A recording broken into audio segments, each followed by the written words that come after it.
Para mí un gozo, una alegría, como siempre, de poder estar con los hermanos aquí y poder compartir de la palabra del Señor y gozarnos todo en este mismo sentir, en este mismo deseo de adorar y seguir adorando al Señor, a nuestro Dios. Amén.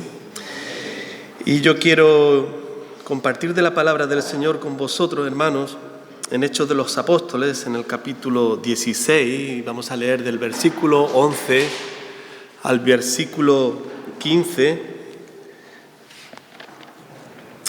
capítulo 16 de Hechos de los Apóstoles, del versículo 11 al versículo 15, dice la palabra del Señor: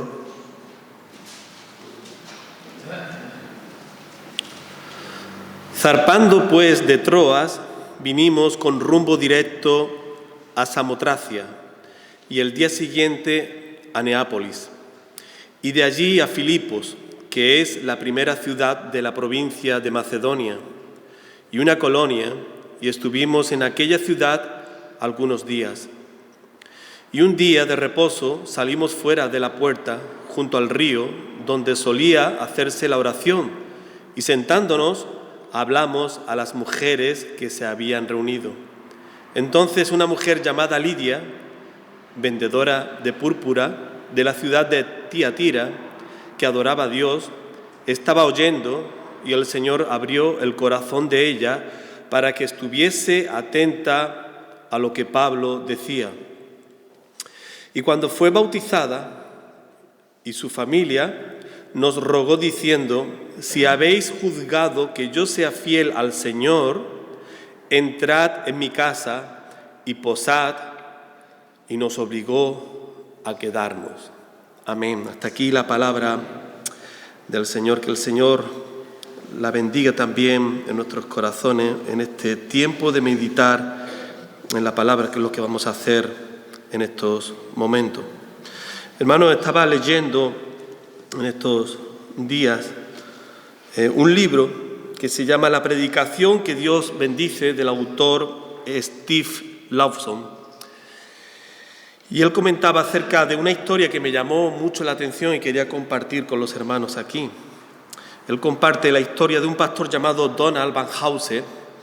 Él pertenece a la iglesia evangélica, una de ellas, en Filadelfia, en Pensilvania.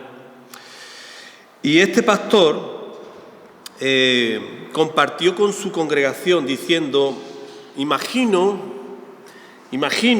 un gran problema en el futuro, un horror, según él decía, un cataclismo para el cristianismo en la sociedad.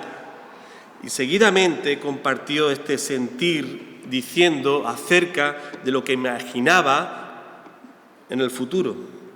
Él dijo así a su congregación: me imagino en el futuro mi ciudad limpia de corrupción, en lo que se refiere a atracos, robos, asesinatos, etc. Todos los barrios de la ciudad serían llenos de ciudadanos sometiéndose al cumplimiento de la ley. Él preguntó para la iglesia: ¿se imaginan algo así en nuestra ciudad? Y también nosotros no lo podríamos imaginar en nuestro contexto al día de hoy. De esta manera, continúa diciendo el pastor, todos estarían interesados en no hablar groserías e insultos. Acabándose todos estos malos comportamientos, los niños aprenderían a este comportamiento por causa de sus padres, y se dirigirían de manera respetuosa a todas las personas con términos que ya, inclusive también en nuestra sociedad, se está perdiendo de vista, como sí señor, sí señora. Con amabilidad se dirigirían a las personas mayores diciendo: por favor, ¿sería usted tan amable? ¿Me permite? Entrarían personas mayores en el autobús, se cederían a ellas el asiento, cosa que también se está perdiendo de vista en nuestra sociedad, y muchas cosas más que denotarían que la sociedad está cambiando para bien en algunos aspectos sociales que todo el mundo desea.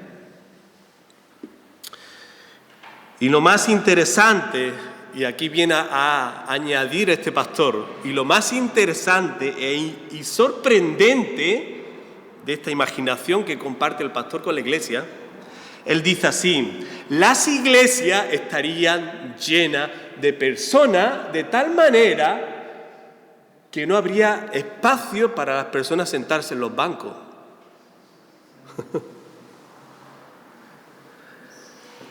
Y ahora lanza el pastor Van Hausen la siguiente pregunta: ¿qué podría tener todo esto de malo o de cataclismo espiritual, cristianamente hablando?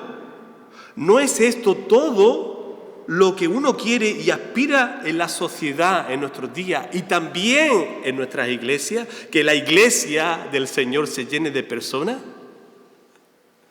¿Qué tiene esto de malo? Respuesta.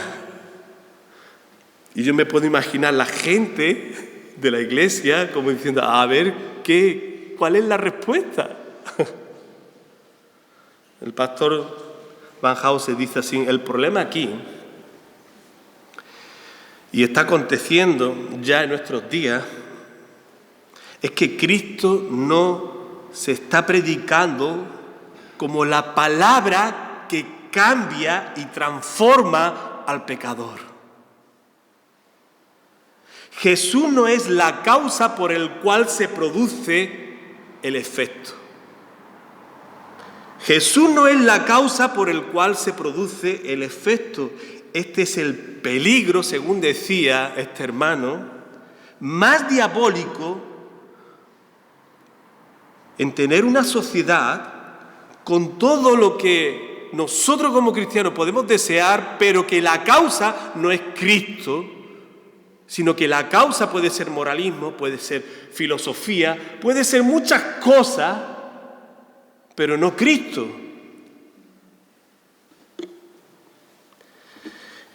Y esta historia, esta imaginación, es para recordar a la iglesia y para recordarnos a nosotros la importancia de estar siempre predicando la palabra del Señor, de estar siempre conectado al Señor y su palabra y responder a la obra que Cristo ha hecho en nuestros corazones.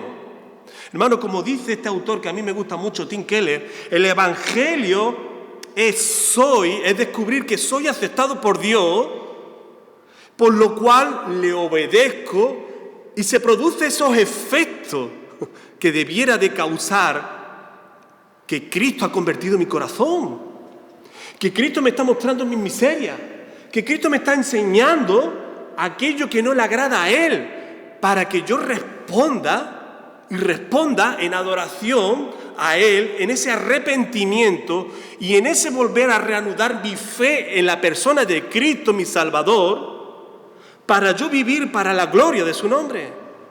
Hermano, no es religión, religión es todo lo contrario. Religión es tengo que obedecer para ser aceptado por Dios. Tengo que obedecer, tengo que hacer cosas, tengo que ser dinámico, tengo que ser activista, tengo que hacer muchas cosas para que Dios se fije en mí y para que yo me gane el favor del Señor por lo que yo haga. No es así, hermano. No es así, y nosotros podemos ver en la palabra del Señor, en esta historia, como otras historias más que aparece en la palabra del Señor, que Dios es el que convierte el corazón del pecador. Que Dios es el que convierte el corazón del pecador. Hermano, nosotros vemos aquí esta historia que nos podemos sentir como Lidia, ¿verdad? Porque si nosotros vamos a ver el capítulo 16, nosotros vemos en este segundo viaje misionero de Pablo, que va con Sila y con Timoteo, y ellos son redirigidos por el Espíritu Santo y le cambia el rumbo para ir a Filipo y para que allí se encuentre con Lidia y más adelante con el carcelero. Y el propósito de Dios era convertir el corazón de estas personas. Hermano, y la palabra del Señor nos dice aquí que Lidia estaba adorando a Dios. Esta oyó las palabras del Evangelio por la boca del apóstol Pablo. Y el Señor abrió su corazón. Y esto es lo que nosotros entendemos por conversión. Nosotros no vamos a ver aquí, hermano, en este pasaje que acabamos de leer, la palabra conversión. Pero, hermano, nosotros podemos observar aquí la obra, el poder del Espíritu Santo para convertir el corazón de la persona. Hermano, y esto nos recuerda a nosotros de que llegar a Cristo, y todos nosotros nos podemos sentir identificados, como decía antes con Lidia, de que llegar al Señor es mucho más, como a veces nosotros vemos por ahí, de tan fácil de levantar la mano y tomar la decisión por Cristo. No, la conversión es mucho más que eso. La conversión es que el Evangelio tiene que ser de tal manera predicado que el pecador se dé de frente con el problema que reina en su corazón y que lo tiene dominado, este pecado, y que responda con arrepentimiento y fe a la persona de Cristo, trayendo un sentir de dolor en el corazón compungido que después se transforma en gozo y alegría por el Señor. Hermano, la conversión es sentir lo miserable que yo soy y también descubrir cuánto Dios me ama a pesar de mis miserias y de ser indigno de estar en esta mañana aquí para poderlo adorar, aún conociéndolo a Él. Una cita que vi de la conversión decía así: la conversión verdadera nace de una santa tristeza y desemboca en una vida de devoción a Dios. Lo repito, la conversión verdadera nace de una santa tristeza y desemboca en una vida de devoción a Dios. Y un texto que corrobora y que da énfasis a esta cita, 2 de Corintios capítulo 7, versículo 10, dice: porque la tristeza que es según Dios produce arrepentimiento para salvación, de que no hay que arrepentirse, pero la tristeza del mundo produce muerte. Hermano, la tristeza que viene a nuestros corazones que conocemos al Señor redunda en gozo, en alegría para adorar el nombre del Señor, de descubrir lo que está entorpeciendo mi adoración a Dios y quitarlo del medio para yo adorarlo a Él y gozarme en su presencia. Muy lejos de la tristeza que siente el mundo cuando se enfoca en una felicidad, en algo, y se aparta de su vida eso que ha enfocado como prioridad su felicidad y después se queda vacío y más que vacío.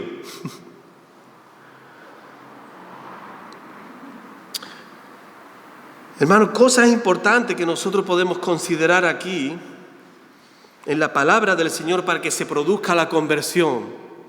La conversión es la obra del Espíritu Santo en la vida y en la persona del pecador. Y con esto nosotros tenemos que decir así: Pablo no es el autor principal o personaje de la historia en la conversión de Lidia. No.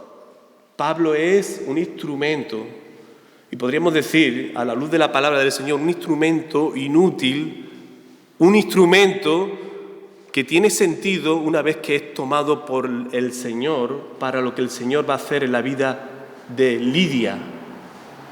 Tú y yo somos instrumentos inútiles que tiene valor en el momento que el Señor nos toma por su gracia y misericordia para bien de lo que Dios tiene para hacer en la vida de la persona que quiere tocar, que quiere convertir y que nos usa a nosotros. Hermano, y con esto digo, y es importante, imagínate tu mejor predicador, que tú más escuchas, que a ti te gusta y que tú piensas en él. Imagina que los ancianos dicen: mira, el domingo que viene va a venir este predicador a predicar aquí. ¡Wow, qué bien! Yo me apunto, yo vengo también y estoy aquí. Y si puedo, invito a personas también para que vengan conmigo. Pero hermano, tenemos que tener presente siempre de que la persona no convierte el corazón del pecador. Y que lo que se tiene que dar no se va a dar por causa de ese predicador. Porque Dios tiene el tiempo, Dios tiene la hora, tiene el momento para hacer su obra de conversión en la vida del pecador, independientemente de la persona que se suba aquí. Y lo que nos enseña la palabra del Señor siempre es adorarlo a Él. Siempre a rendirnos delante de la presencia de Él. Siempre a llenarnos con su palabra, la cual es expuesta, porque en su palabra hay poder cada vez que se proclame, sea por quien sea.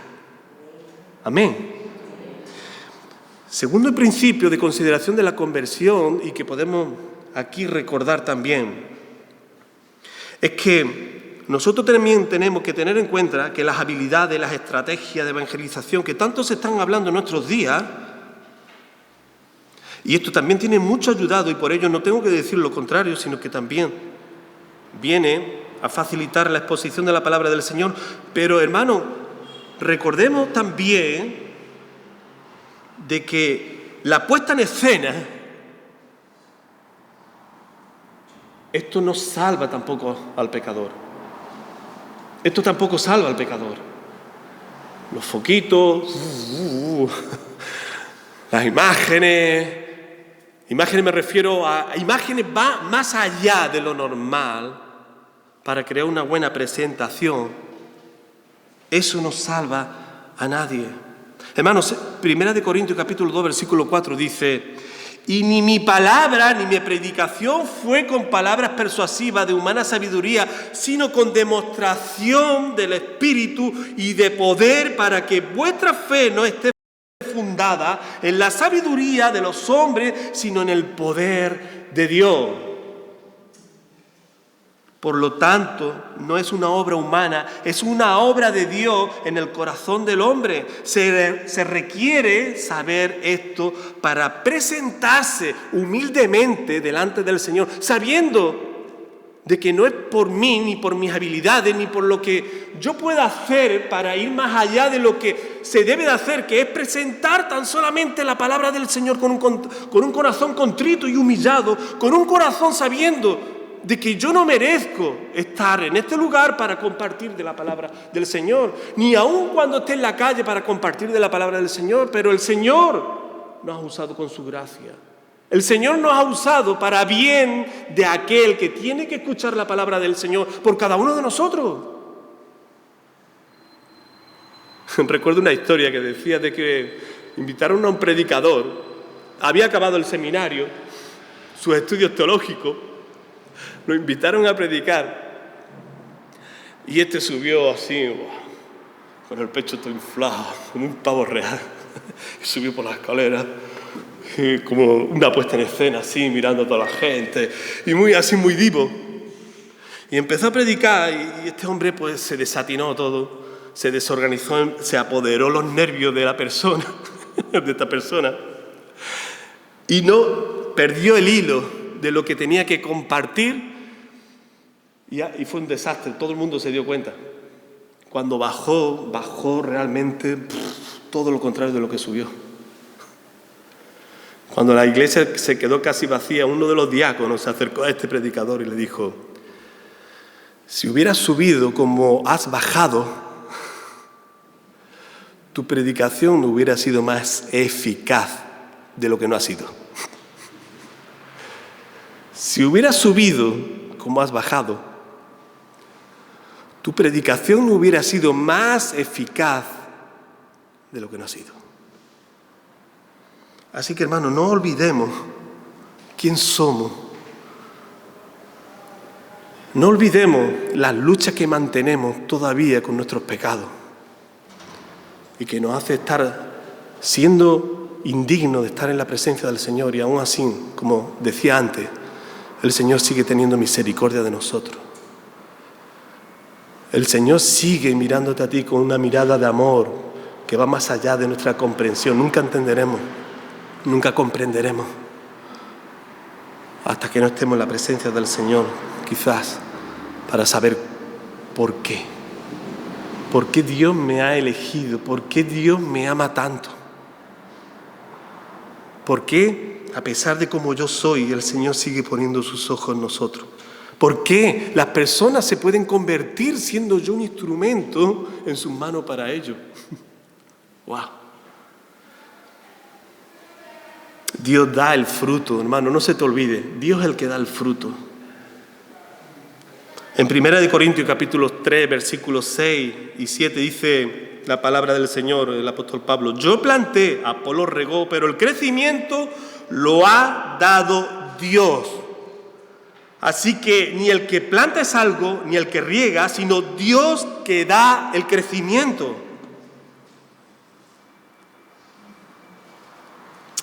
Me gusta como dice L.W. Tozer.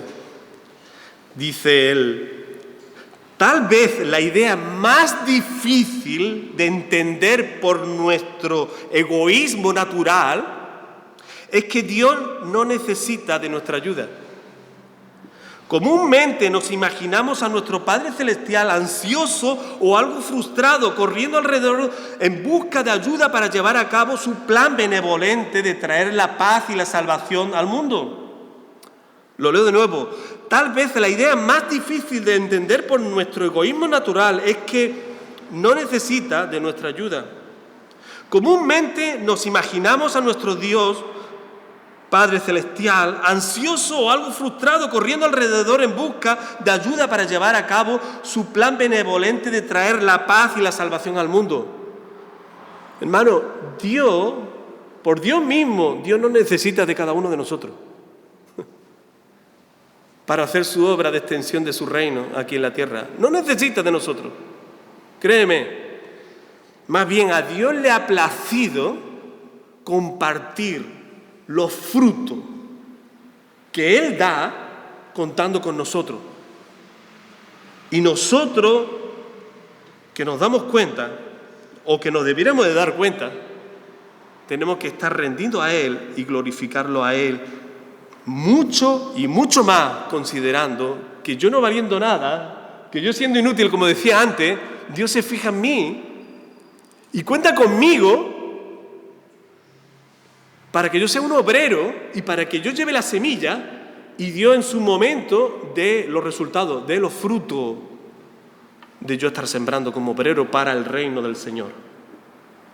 Hermano, 3 consideraciones, y muy breve la voy a citar, para que se produzca la conversión del Señor en la vida del pecador. Nosotros ya teniendo claro que la conversión es obra del Espíritu Santo en el corazón del pecador. Hermano, primeramente, nosotros vemos en esta historia que hemos leído, en la conversión de Lidia, 3 elementos importantes: un elemento intelectual, un elemento emocional y un elemento volitivo. Estos 3 principios resumen la obra de conversión en el pecador. Hermano, un elemento intelectual, ¿por qué? Un elemento intelectual es porque la conversión de Lidia nos recuerda que tenemos que estar compartiendo la palabra del Señor. La palabra del Señor tiene que ser expuesta siempre. Una cita decía así: la fe no nace en un vacío, sino en el contexto de escuchar la verdad de Dios revelada en su palabra. La fe no nace en un vacío, sino en el contexto de escuchar la verdad de Dios revelada en su palabra. Hermano, es por la palabra de Dios. Esta es la semilla que una vez plantada en el corazón produce fruto a 100, como nos dice la palabra del Señor, a 70 y 30 por 1. Ninguna alma vendrá en arrepentimiento a menos que se exponga la verdad revelada de las Sagradas Escrituras. Y por eso el apóstol Pablo dice en Romanos capítulo 1, versículo 16, versículo 17: porque no me avergüenzo del Evangelio, porque es poder para salvación a todo aquel que cree, al judío primeramente y también al griego. Porque en el Evangelio la justicia de Dios se revela por fe y para fe, como está escrito: mas el justo por la fe vivirá. Es por ello que somos llamados para anunciar estas buenas noticias para el pecador. Lo repito, es por ello que somos llamados para anunciar estas buenas noticias para el pecador, llevar esta semilla, plantar esta semilla en el corazón del pecador. Romanos capítulo 10, versículos 14 y 15. ¿Cómo pues invocarán a aquel en el cual no han creído? ¿Y cómo creerán en aquel de quien no han oído? ¿Y cómo oirán sin haber quien les predique? ¿Y cómo predicarán si no fueren enviados? Como está escrito, cuán hermosos son los pies de los que anuncian la paz, de los que anuncian las buenas nuevas. Hermanos, y otro texto, también en 1 Corintios, en el capítulo 1, del versículo 18 al versículo 21, dice: porque la palabra de la cruz es locura a los que se pierden, pero a los que se salvan, esto es, a nosotros, es poder de Dios, pues está escrito: destruiré la sabiduría de los sabios y desecharé el entendimiento de los entendidos. ¿Dónde está el sabio? ¿Dónde está la escriba? ¿Dónde está el disputador de este siglo? ¿No ha enloquecido Dios la sabiduría del mundo? Y aquí viene lo que es el meollo, importancia de este capítulo 1, de este versículo que acabamos de empezar a leer. Versículo 21, pues ya que en la sabiduría de Dios el mundo no conoció a Dios mediante la sabiduría, agradó a Dios salvar a los creyentes por la locura de la predicación.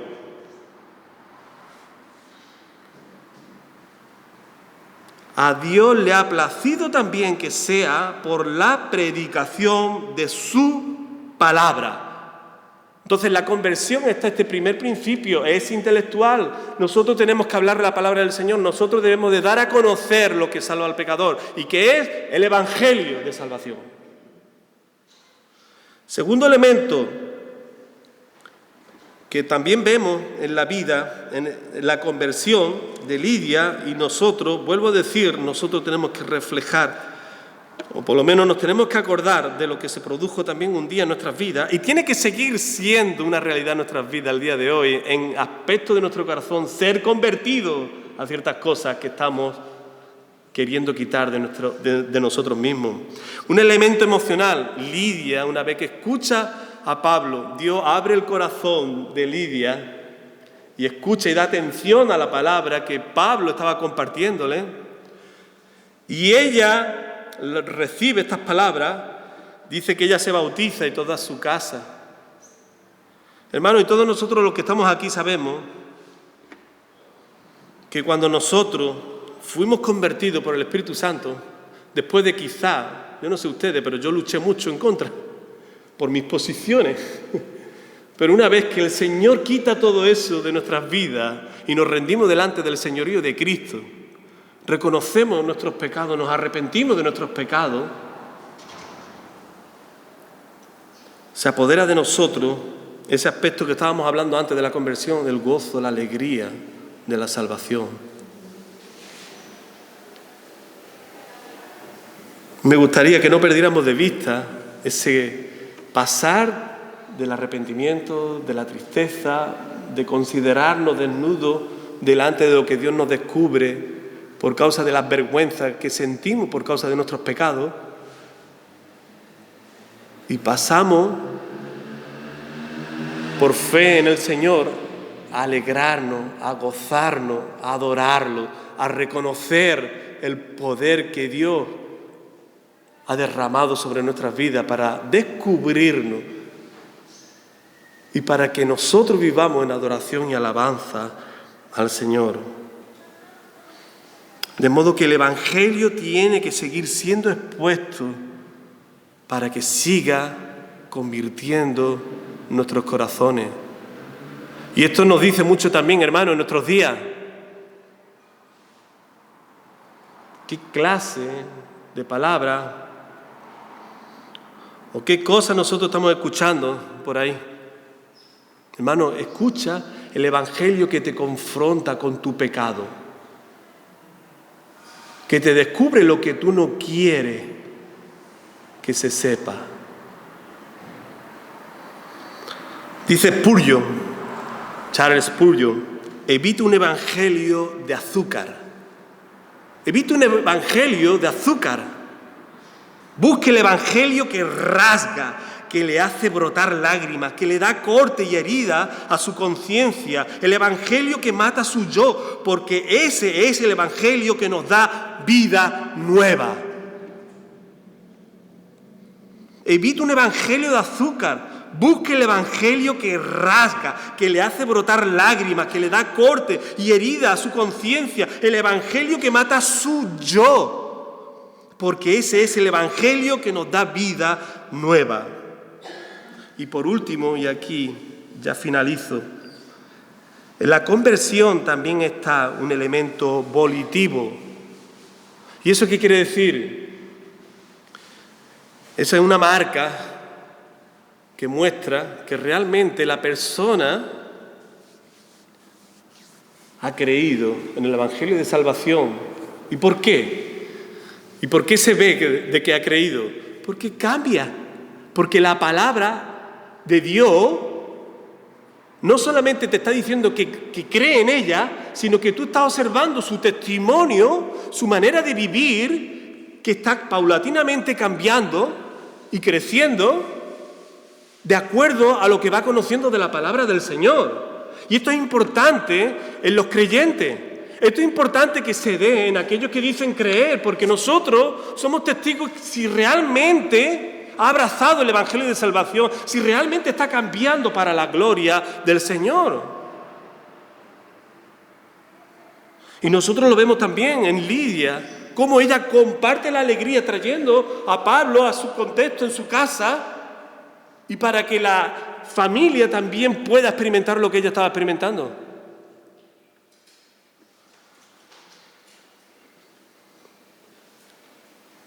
Hermanos, y también una de las cosas que se produce en el aspecto volitivo de la conversión es que nosotros damos fruto, y no solamente fruto de que estamos creciendo porque estamos en la iglesia, porque leemos la Biblia, porque hacemos las cosas de cristianos. No, es mucho más que eso. Es mucho más que eso.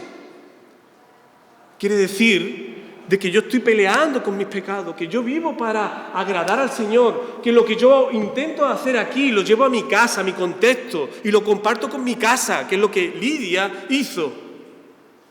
Compartir lo que estaba experimentando con Pablo, lo llevó para su casa. Y hermanos, en el aspecto volitivo está también el hacer fruto digno de arrepentimiento. Estamos buscando muchas veces muchos frutos, pero no estamos buscando realmente vivir una vida de obediencia en lo que se requiere mostrar nuestro arrepentimiento, los frutos de arrepentimiento al Señor. Hermanos, nosotros somos cartas escritas, como lo dice el apóstol Pablo, por la palabra del Señor. Nosotros somos cartas escritas, estamos enseñando que Cristo ha convertido nuestro corazón. No solamente nosotros tenemos la palabra del Señor, intelectual, ¿verdad?, sino que también lo sentimos emocionalmente y también lo vivimos y lo compartimos con la gente que no creen en el Señor, para que crean en el Señor. Hermano, hay una cita que dice también: la mayoría de las personas no leen la Biblia en la Biblia. La mayoría de las personas leen la Biblia en los que dicen leer la Biblia. En los que dicen ser cristianos, en los que dicen ser hijos de Dios. Lo repito, la mayoría de las personas no leen la Biblia en la Biblia. La mayoría de las personas van a leer la Biblia en los que dicen leer la Biblia. En los que dicen ser cristianos, en los que dicen ser hijos de Dios. De modo que, hermanos, aquí ya finalizando, la conversión es la obra, es el poder del Espíritu Santo tratando con el pecador hasta llevarlo a los pies de Cristo. Y a Dios le ha placido, a Dios le ha agradado, a Dios le alegra compartir este gozo, esta alegría por un pecador que se arrepiente contigo para que tú seas un instrumento en sus manos y tú te goces con la obra del Señor en la vida del pecador o que era pecador y experimenta la conversión de Cristo en su corazón. Así que, hermanos, sigamos hacia adelante, sigamos poniéndonos en las manos del Señor, sigámonos encomendándonos a Él para que Él siga trabajando con cada uno de nosotros. Amén. Oramos. Señor, te damos las gracias, porque estando aquí, Señor, y viendo cómo han sido nuestros días hasta llegar aquí, Señor, y viendo alguna área de nuestro corazón, observando, Señor, nuestros pensamientos, observando lo que deberíamos de hacer y no estamos haciendo como hijos tuyos, deseamos una vez más, Señor, pedirte perdón, Señor, por nuestros pecados.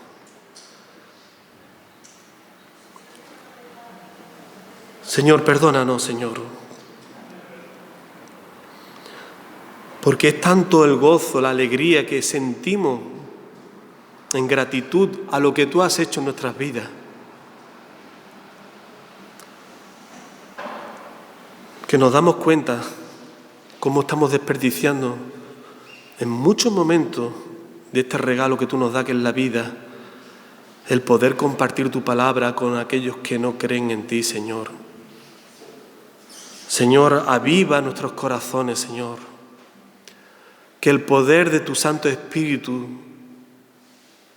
esté, Señor, llenándonos, Señor, con el fuego de tu presencia, Señor. Para que nosotros hablemos, Señor, para que nosotros compartamos el gozo, la alegría de vivir esta nueva vida en tu nombre, Señor. Oh, Señor, que tú llenes, Señor, a tu iglesia aquí, Señor, de tu presencia. Que tú nos llenes, Señor, con tu amor. Que tú nos llenes, Señor, con la carga que debemos de sentir por el pecador que está sin ti, Señor. Y que va dando paso, Señor, a una vida de condenación eterna. Y nosotros queremos, Señor, salir al paso y poderle compartir tu palabra. Señor, tú conoces nuestras oraciones por aquellos, Señor, que estamos orando, intercediendo. Y una vez más, Señor, lo ponemos en tus manos. A los familiares nuestros, Señor, a nuestros amigos, compañeros de trabajo, vecinos, Señor. Oh, Señor, ayúdanos para llevarle tu palabra y para que tu palabra, Señor, de este resultado que un día se produjo en nosotros también, Señor. Te lo pedimos así, Señor, en el nombre de Jesucristo. Amén, Señor.